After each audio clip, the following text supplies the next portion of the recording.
I am back with another solo episode of the Weight of It podcast. It's me, your girl, your host, The Real Rose.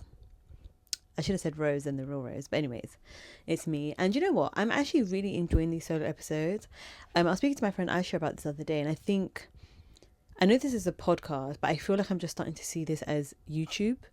And I think maybe that's why the solo episodes just feels like, OG YouTube, when you'll just be sitting there watching or listening to somebody do something. I have thought about doing my makeup or getting ready whilst I'm doing this, but I ain't there yet. I ain't there yet. But yeah, this is another episode. So I believe this is going to be episode 35 potentially. Yes. I think this is the episode 35. But yeah, I kind of just wanted to do a bit of a follow on continuation of the conversation about binge eating. So I did an episode a few weeks ago around binge eating, and it was even when I look back at it, it was so heavy because I think it was almost like the first time I was also admitting that this is something I struggle with, like publicly. I know like some of my friends messaged me like, girl, I didn't even know this is a problem you had. And I was like, girl, I be going through it. Whereas this kind of feels more like, okay, yeah, wah, wah, cry, move on. So I just feel like I want to talk about it, but more so just without the heaviness. And I don't think this is me denying that there is a heaviness, but I think I got all of that weight off on that episode. So if you haven't watched that episode, I definitely would recommend you do. But I want to talk about binge eating, specifically about sugar addictions, because you see, sugar crack in the 80s, sugar, like one and the same, 5 and 6. I just really think majority of my binge eating is tailored towards sugar. Like I think I said in that episode before, I'm not someone who I don't know, binge eats stew. I shouldn't have, because that is still a form of binge eating, but I don't binge eat rice and stew. I don't binge eat salmon and kale. Like, put a cookie in front of me, put a biscuit in front of me, M&S hallelujah, yeah, problem. And I know I'm not the only one, because I think, we all know sugar is addictive. I'm not saying anything profound here, but I do want to just actually talk about the addiction that is sugar. And I think I've said this before. I think the reason why sugar gets away with it, because she does get away with it, I think she gets away with it because sugar is embedded into so many things. Like, she's just always there. Like, even in things that you don't think she needs to be there, she is there. And I realized this in January. So in January I did Daniel fast. Sorry, I did a Daniel fast in January, and naturally in the Daniel fast you don't typically have sugar anyways. But I think I was just a lot more intentional about seeing what other things I was eating, observing the things I was eating, see if there was even sugar in that. So I basically did like 30 days no sugar, but it was also a fast. Day 2 of that fast, I was besides myself. I was literally crawling the walls like an addict, for real. Like, I really was. But I think what I found so interesting, because after like a couple of days I was able to get the strength, and then I just kind of got over it. Like I was able to go through a day without actually craving it, which was really good, which I also think is something I need to keep reminding myself, that I have lived without it during seasons. I think the issue is that when I do incorporate sugar back into my diet, I then do things at an excess level. So yeah, there's that. But what was I trying to say? Basically, I remember when sometimes I just need to buy ingredients to make a meal, and then some of those ingredients might be like a particular sauce, or I don't know, like I can't remember if we were allowed honey. I don't think we were allowed honey, but I just remember looking in the aisle for certain things and looking behind and seeing that I had sugar. Because I think in the Daniel fast, I think we were allowed wholemeal wraps. I feel like we were. We were allowed like wholemeal based things. And I just remember when I would pick something up, so I wouldn't just pick it up and just be like, oh, this is wholemeal. I can take it, I was still looking for the sugar part, because I've been very intentional about that as well. Like no sugar whatsoever. Guys, there was sugar in everything. Wraps, there was sugar, even in like honey. I was shocked to see how much of the honey that we buy is not actual honey. So obviously I just couldn't have honey the whole time. Yeah, cinnamon. You buy cinnamon just to put on top of like your oats. The cinnamon has sugar in it. Why is there sugar in the cinnamon? Like, I thought this was just cinnamon. And I'm saying this as somebody that's in the UK. I know in America it's like 10 times worse. Y'all really be just be doing the most over there with like in the food industry. But I'll say all that to say that in January I really realized, oh, I am like fasting. I'm on a spiritual fast, but I feel like I'm also detoxing, and that's when I was like, no, this sugar thing is really, it's really an addiction. And I feel like so much of the shame, the guilt, the food noise, all the stuff I spoke about in the previous episode that I think is still so relevant now, that specifically happens to me when I've had sugar. So I'm not really like a sweets person, but let's just say like on the odd occasion, like there's some sweets and I take a few, let's say I have like a handful of sweets, that is just going to kickstart my sugar now. And now I'm looking for the next fix. So it might not be that I'm going to go for sweets again, but it might be now like, oh, I want pancakes, or I want, I don't know, a cake or something. But it's like now all I see is sugar. Do you know what I mean? But it starts off with just something as little as like a few handfuls of sweets, or maybe like a chocolate bar or pancakes or something like that. And I think because I'm now aware of that, I'm in a predicament, because I'm also like, I don't believe in extreme diet culture, but I am wondering if I'm actually somebody that just needs to admit that I can't have a sugar life. I don't know. It sounds so dramatic, because I just, there's the whole like, oh, you don't want to be so harsh, you want to live a little, but me living a little, I be doing too much. So it's like, am I really living a little? Am I? You just have to be really honest with yourself in this life, and there's just certain things that like other people can maybe like do in moderation, and I just don't think sugar is something I could do in moderation. And I think I've really come to realize I cannot consume sugar in moderation. Therefore, should I just cut it out indefinitely? But then that just feels so serious. But then it is serious. You see why I'm in this dilemma? Because I can go extended periods of time without sugar. Don't get me wrong. I can like lock in and whatever. But the minute they let me out, it's almost like I undo everything. And I think that's why I feel like do I need to be an extremist here and just stop? Because if I was somebody who kind of just needs to recalibrate, like, okay, I have this like strong sugar desire at the moment, let me just stop eating sugar for a few months, and then like when I have it back in my diet, it will just be like just a little bit here, a little bit there. But I think I will literally just go back to how bad I was before I started the detox. So that's why I'm like, I think they need to remove sugar from me. You know what I mean? Like, yeah, so that is what I'm leaning towards. But I like I said, I know I naturally lean towards extreme. So I want to know if there is a happy medium. But then I also don't believe I have reached a happy medium in the cycle of food guilt, food noise, and food shame. And that is always perpetuated by sugar. So that's why I just feel like if sugar is the common denominator, and in everything else, I'm not saying that like, oh, if there was pizza in front of me, I might not take an extra slice when I don't need to, but that just won't happen all the time. So I can go from, I don't know, going for dinner, having a whole pizza, to the next day, if I was to have pizza again the next day, I might only have half, like things like that. I'm just very much, it just depends if I'm full or if I'm hungry. There isn't much addictive behavior fueling what I do. Likewise with other processed foods, like I can't even just think of any. Like, I'm not even like a burgers person. I like chips, I like potatoes in any format, so that's separate. But like, I won't just sit there and have chips and then I'll be like, oh, I want more. If I have a packet of crisps, I'm not now trying to go through a whole like bag of crisps, or like, do you know what I mean? I think there are things that I can just actually eat and then pause, and I can sit in that and come back to it later, save it for later, have it another day. But sugar isn't that thing. You see that them M&S cookies?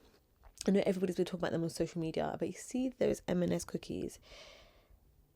I just feel like this must have been what it felt like when the government put crack in the hood in the 80s. Like, because those cookies they are so nice. But guys, by the time I've even taken one bite of the first cookie, my hand is leaning on the second one. It's ready to pull up.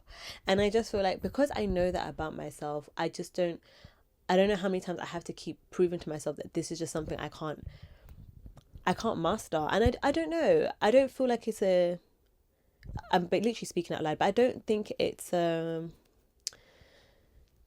like a victim mentality at all. I actually think it's just me being honest with and identifying that this is a vice, and I need to shut it down.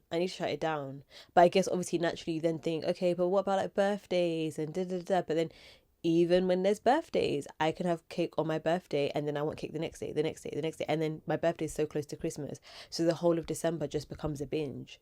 So it's like, for the sake of my birthday, is it worth then going into January always with the same thing? I need to lose weight.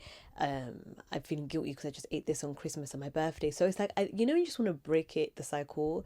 So I don't know if I'm going to actually fully declare that I'm going to go have like a sugar-free life, but I would at least want to try it for an extended period of time. I think the longest I've probably gone is maybe 3 months. 3 months. And I'm just thinking back in the day when I lost a significant amount. Actually, no, take it back. I think the longest I've gone maybe was January, because I was about to say the time when I lost a significant amount of weight, but I remember I would have rice cakes and they would be like chocolate covered rice cakes. They'd only be like 2 in a packet. And then I'd also have a bit of dark chocolate. So there were dark chocolate dark chocolate covered rice cakes covered in dark chocolate, and then I would have like a square of dark chocolate in my oats in the morning. And funny enough, I remember dark chocolate was a way to control the craving, but then essentially I was still having chocolate every day, albeit only a square, and on occasion the rice cakes. They say the rice cake 3-4 times a week. And it did feel manageable. Like, I remember I wouldn't go and, like, outside of those two things, literally organic dark chocolate and the rice cakes, I wouldn't have chocolate at all outside of that. And even sugar, I guess in that aspect maybe it was 3 months, in the way that I consume sugar now. But yeah, so I think that's where I'm at with it. And I'm thinking, should I maybe try to go a year or something without it? But then this is it, and we have to really break it down, guys, because if we're saying a year, are we talking all sugars? Is it, I mean, I think I'm fine with fruits. You're never going to catch me stuffing 5 bananas in my mouth. It's never that deep. I sometimes even have half a banana. So that's what I'm saying. I know for me, it's not sugar in its pure form. It is actually the processed, ultra processed version. So the biscuits, the cakes, because grapes, I can have a handful of grapes, call it a day. I have a handful of blueberries a day and I'm fine. I don't crave any more. Bananas, I can go through one, but on average half a banana a day, just because I find it too sweet and I find it too like overbearing. So yeah, that's something to think about. And if anybody here has like gone down a sugar-free life, or is living a sugar-free life, please do share your tips, because it'll be good. Yeah, it'll be good to know as to like how you're doing it. But yeah, I also just wanted to discuss the science behind sugar addictions, because we're all doing it, but why? Let me get it. So I asked my good friend. They are an honorary doctor, honorary nurse. They have so many qualifications. None of them, they haven't actually studied any of them. They just have the knowledge of it. And that is my good friend ChatGPT. And I asked, please share the science behind sugar addictions. And they said, the idea of a sugar addiction is widely discussed, but the science is a bit more nuanced than a simple yes or no. What sugar does to the brain, reward system. When you eat sugar, it activates the brain's reward pathway, particularly the release of dopamine in areas like the nucleus accumbens. Oh, I don't know what that is, but yeah, it'd be activating that area. And this is the same system involved in motivation, learning, and pleasure. Sugar creates a quick dopamine spike. Your brain learns this is rewarding, seek it again. Over time, repeated exposure can strengthen this learning loop. This is similar to what happens with many rewarding behaviors such as social media, gambling, so on and so forth. But the intensity differs from substances classically defined as addictive. So, why it can feel addictive is it does also create rapid blood sugar changes. So, high sugar foods can cause glucose spikes followed by drops, which then increases fatigues and cravings for more quick energy. And then there's just some other things. This is quite long. Sorry, guys. I didn't think it would be this long. I will actually just put screenshots of this here for you guys to read it. So, feel free to pause at this point and just read what's on the screen.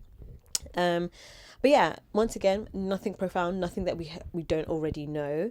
But I think what it makes me think is, okay, if I know when I have sugar, my brain goes into reward system, like it wants to be rewarded through the quick dopamine spike from the sugar, but I don't want to give it sugar as a reward. What can I replace it with? Because I think that's essentially the process that's happening in my brain. Like, that tasted really good, let me have it again. Oh my gosh, remember when I had that thing last month, let me go and get that again. Oh my gosh, remember those white chocolate chip cookies in M&S? I wonder if they're still selling them. That made me feel so good the other day. And it's like your brain just wants to consistently be experiencing pleasure. And I guess that's the flesh, right? Your flesh just wants to consistently be pleased all the time. But the more we keep actually giving it what it wants, the harder it is to actually teach it self-control and discipline. And I think that's the stage I'm at. I think I may have burst the reward system. I may have gone too far, that I just don't think replacing processed sugar with like dark chocolate would work right now. I mean, I could try. I'm not saying I'm not going to try, but I could try, but I don't think it would work the way maybe it would have once upon a time. I don't know if and for context, I'm allergic to egg, so I've gone most of my life. The only sweet thing I could really have was like sweets and chocolate. Then post pandemic, when everything went vegan, I was able to now start actually having like baked goods and like cakes, because obviously they just started to make more options. So now, on top of that, they've also just started to remove egg from a lot of things. So like growing up, I could never have Krispy Kreme donuts, where now I can. So I say all that to say that when I was able to shut down the sugar addiction in the past, the only thing I was really shutting down was chocolate, like actual chocolate bars. Whereas now it is like croissants and pain au chocolat and biscuits and like M&S cookies I'm talking about, Krispy Kreme. These are not things I had to like try to veer away from, because if I saw them in the shop, I just couldn't eat it. Like, I would actually die. So I would just walk past it. Whereas now there's so many things I can consume, which makes it a lot harder. But I say all that to say that I also think it goes back to being honest with yourself, because sugar addictions are just so consuming because of that, the high that you get and then the slump that you get after, and then you've done that with, let's say, a particular cake. That cake is still going to be in the shop tomorrow, so it's so accessible. And I think that's the thing about sugar. If you think about tobacco, if you think about alcohol, drugs, like there are certain things that are in place that don't make it that accessible. Granted, I know like tobacco and like alcohol are in the shops, you can purchase it, and especially if you're over 18. However, I think sugar, especially in the form of baked goods, cakes, chocolates, biscuits, they're also sometimes a staple in the house. They're sometimes a staple in your pantry, in your kitchen. So depending on the kind of house you live in, it might be easy to just go and have it. Whereas you're not, I mean, unless you are somebody who is struggling with alcohol addiction, you're not going to just, Wednesday 1 p.m. in the middle of your work meeting, have a glass of scotch. But in the middle of that same meeting, you might have a pain au chocolat, you might have a biscuit, you might have, something a hot chocolate, because no one's gonna look at you weird for that. If anything, the kind of places I've worked in, there are always biscuits and always baked goods around. So I think that's the thing about sugar. It's hard for people to see it as an addiction because sugar is so embedded into our everyday lives. It's so embedded into the food culture, diet culture. It's just embedded everywhere. Like, I find it insane. I find it actually insane that the sugar industry has even tried to collab with the fitness industry. The fact that I am seeing the same people that make the same people that make the drumsticks collaborating with the same people that make protein drinks. Like, why just why are the manufacturers of Oreos also collaborating with protein bars? And this is why I think sugar becomes so embedded into our everyday, because we are literally seeing it pushed into the health industry. Think about gummies and all this stuff. Gummies are literally just sugar, little balls of sugar injected with whatever supplements they're saying are in there. So I think because of that, I think we are creating a generation of people where sugar is just part of your livelihood. You know, where you're going to the gym, you're having a salted caramel flavor protein shake. Go and eat an egg. Just just eat an egg. Just have a tin of tuna. Like, this is this. Anyways, I have a personal vendetta against protein shakes. I don't like them. I feel like they're so mushy and creamy, and I just feel like they're just, ugh, like, I might as well just have a milkshake. But that's my point. I think we are in the quest for finding something that feels good and tastes good. We're just throwing sugar on it, then slapping 20 grams of protein on it, and then literally shipping it out to the masses. And I just don't think it's right. I don't think because something says it has 25 grams of protein that is necessarily healthy for you. I really don't. Because when you look at the back and the first ingredient listed is sugar, or you're looking at these protein yogurt, it's got 10% milk, but then all the other ingredients are XLE gel galim masama. Literally what it says. Literally look behind. You're gonna see excellent belem sama. That's what it says at the back, but it will say 10% milk. So what's the point? Well, what is the point of all of this? And the point is, I think sugar is a massive industry its purpose is to finish us. Just so dramatic. But yeah, I'm always really intrigued to see how the fitness industry collaborates with the sugar industry. I am so confused why every yogurt these days that is full to the brim with sugar, mind you, salted caramel yogurt with Reese's Pieces and strawberry ganache, but 25 grams of protein. Come on, you really think we're that stupid? Like, you'll see a whey protein powder, cookies and cream flavors with extra vanilla, 25 grams of protein in it.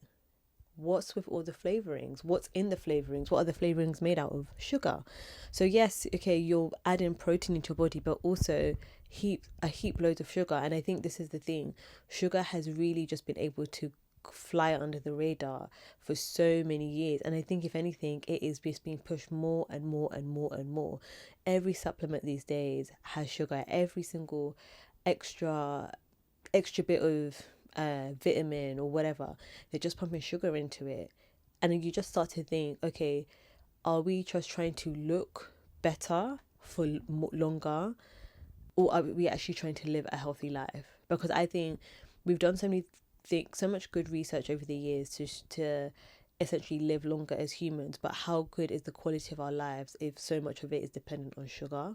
Why do I think so many of us struggle with sugar?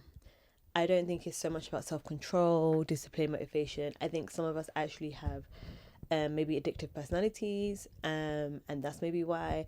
I think even if you don't have an addictive personality, this can just be something you get hooked onto. I think if I was to tell someone, hey, I've got a sugar addiction, I think they'll probably laugh because it's like, it's not that deep, live a little, da da da. and it's not taken as seriously as the other addictions that people can have, like drugs, alcohol, so on and so forth. But then you think about public health and the amount of people developing diabetes and heart problems and all this stuff that can be linked back to our diet, but we don't see the way we eat as something that is addictive. But now, if somebody has, let's say a liver problem, you can see that that could be linked to alcohol. Drugs obviously can just shut down your whole body, but we don't see sugar as like a public health problem. But there are so many people in the hospital, maybe potentially fighting for their lives because of the excessive amount of sugar they've consumed over a long period of time. And when you think about binge eating, it's normally like it's a long period of time, but it's like a short window. So you could binge like in an evening or in the afternoon. But can you imagine basically living a life of binge eating, like what that would do to your body? So that's why I just think this topic of binge eating, specifically when it comes to sugar, really, really, really interesting, because I completely believe, like, live a little, live a little. But if in the quest of living a little, I'm not living long because of the choices I'm making regarding sugar, shouldn't I just cut it out? I don't know. I'm happy to hear people's thoughts on this. But yeah, I think that's what I would say about sugar. I think sugar is also the only thing that really gives me food noise. Because I what's so funny? I'm somebody who, outside of sugar, the only other thing I crave is Caribbean food. But I'm talking like literally just a stew. And it's so funny because I think at the beginning I said I don't crave stew like that, but that's what I would crave. But it's more like I just want a hearty meal. I like a full meal. But like, yeah, I've realized that when I'm able to control sugar, I'm able to feel better, feel more confident, feel less bloated, and I just feel lighter. So it's the 12th of June at the moment, 13th of June. And I haven't had sugar in 12 days. I am doing a body neutrality challenge, and on my personal YouTube, and I think I'm really enjoying just being able to eat without thinking so much about calories, being able to eat without being so consumed by sugar and the decisions that sugar makes me choose, and just appreciating my body as well in the meantime.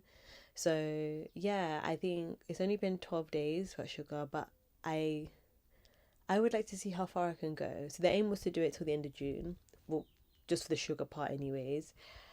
But I think I'm gonna try the full 75 days without it, and just go from there. But I think I am leaning towards cutting it out, but I don't know how long for, because I'm gonna miss some of the stuff. I'm gonna miss it. But I think what's more important and what I'm really trying to build is my health, like truly, like my health, my actual insides, my gut health, the function of my actual organs and all this stuff. And I just feel like sugar is the one thing that derails me from being able to focus on that. So yeah, hope you guys enjoyed this little chit chat. Obviously it's a lot shorter, a lot quicker. Like I said, it just wasn't as heavy. This was just my reflections, and I'm just happy to hear anyone else's thoughts on the topic. Yeah, let me know. Have you cut sugar for a long period of time? Have you suffered from a sugar addiction? Maybe we need a support group.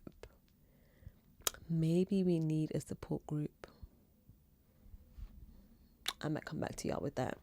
But yeah, maybe we need a support group. Maybe that's what it is. And maybe also, are there brands out there that truly just do organic chocolate? But who am I fooling? I probably wouldn't even like it. I like the chocolate with all the sugar. Yeah, forget it. Ignore the fact I even said that.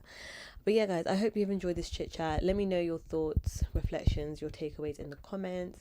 I'll be back with a new episode hopefully next week. Trying to be a bit more consistent. I hope you're appreciating the consistency. Yeah. And yeah, I felt this one was a lot lighter. I feel a lot lighter. Less like, guys, we are at war, This felt a lot lighter. So yeah, follow at The Real Rose across all social media platforms, and follow The Weight of It on all social media platforms. And as you guys always know, the reason I have this podcast is because the weight we carry isn't just physical. So if you enjoyed, like, comment, subscribe, tell a friend, and I will see you on the next episode. Bye guys.